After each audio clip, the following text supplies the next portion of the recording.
bombastic side-eye, criminal offensive side-eye. Tapi bohong.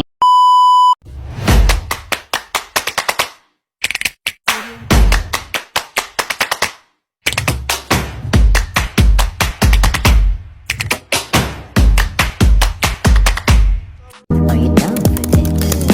If you're in the mood, we can take it to the moon. Just like a movie scene, table for two. No need to be fair, I want you instead. Assalamualaikum warahmatullahi wabarakatuh. Perkenalkan, nama saya Delia dan di sebelah saya ada rekan saya juga yang bernama Nabila Mawardi. Ini kami akan menceritakan tentang sejarah Desa Pinang Banjar. Desa Pinang Banjar berdiri pada tahun 1930 pada masa penjajahan Belanda. Pada masa itu, Desa Pinang Banjar dipimpin oleh kepala desa yang berasal dari Bugis, atau masyarakat lebih mengenal atau menyebutnya orang keturunan suku Bugis. Sedangkan masyarakat Desa Pinang Banjar adalah asli orang Pinang Banjar dan tidak ada keturunan suku Bugis. Sebelum menjadi Desa Pinang Banjar, desa ini mengalami beberapa kali perpindahan dengan beberapa alasan.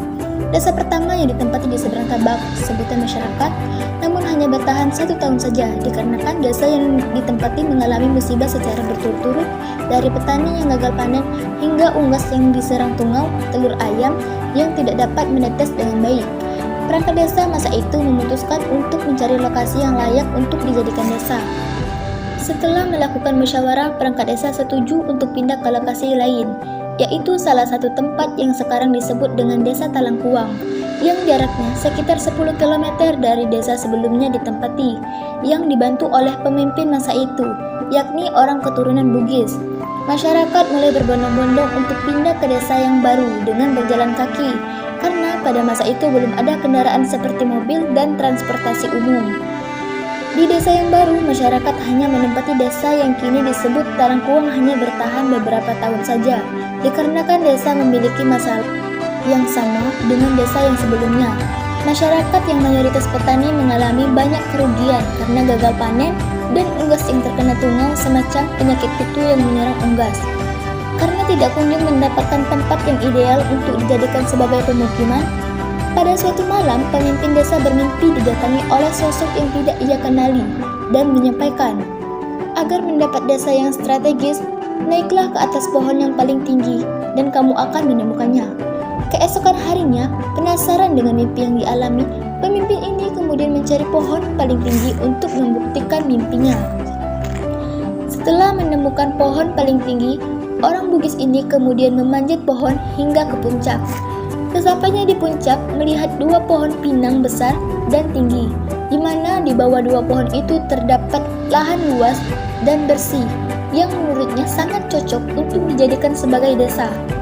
Ia buru-buru turun dan menyampaikan kabar baik kepada masyarakat, bahwa telah menemukan lahan yang strategis untuk dijadikan sebagai lahan pemukiman. Masyarakat mulai berbondong-bondong untuk pindah ke desa yang baru, yang kini disebut Desa Pinang Banjar, di mana saat menemukan desa ini terdapat 2 pohon pinang besar. Setelah beberapa bulan pindah, masyarakat merasakan lega, tidak lagi mengalami kegagalan panen, hasil ternak, dan unggas dapat hidup. Merasa saat bersyukur dengan pemukiman sekarang, masyarakat mulai mengadakan syukuran sedekah yang disebut ayam 4, sedekah yang menggunakan 4 ayam utuh. Sedekah ini maksudnya untuk mengucap rasa syukur dan tetap berdoa kepada Allah Subhanahu wa Ta'ala. Selain sedekah ayam 4, masyarakat sekitar juga melakukan beberapa sedekah, yakni diantaranya sedekah secubukan, sedekah yang biasa diadakan untuk mereka yang melakukan sebuah nazar atau janji. Sedangkan sedekah yang lainnya yakni sedekah alat berdusun. Sedekah ini juga dilakukan setiap 1 tahun sekali. Namun, sedekah ini dilakukan selama 5 hari, kadang dilakukan berbarengan dengan sedekah ayam 4, dan dilakukan selama 5 hari, di mana hari pertama dilakukan di balai desa, hari kedua dilakukan ziarah ke makam secara berturut-turut selama 3 hari, dan hari keempat di balai desa, 5 dilakukan di rumah sesepuh atau dukun. Setelah beberapa bulan bermukim di desa yang baru kini diberi nama Desa Pinang Banjar, masyarakat baru menyadari bahwasannya 2 pohon pinang tersebut ternyata merupakan keramat yang masih bersangkutan dengan dua makam yang berada di dalam desa, di mana makam ini terbagi di dua tempat, yakni di tengah desa dan satunya di ulu. Makam tersebut bernama Sang Padang dan Sang Daring. Baiklah, itu saja sejarah singkat Desa Pinangbanjar. Kami akhiri. Wassalamualaikum warahmatullahi wabarakatuh.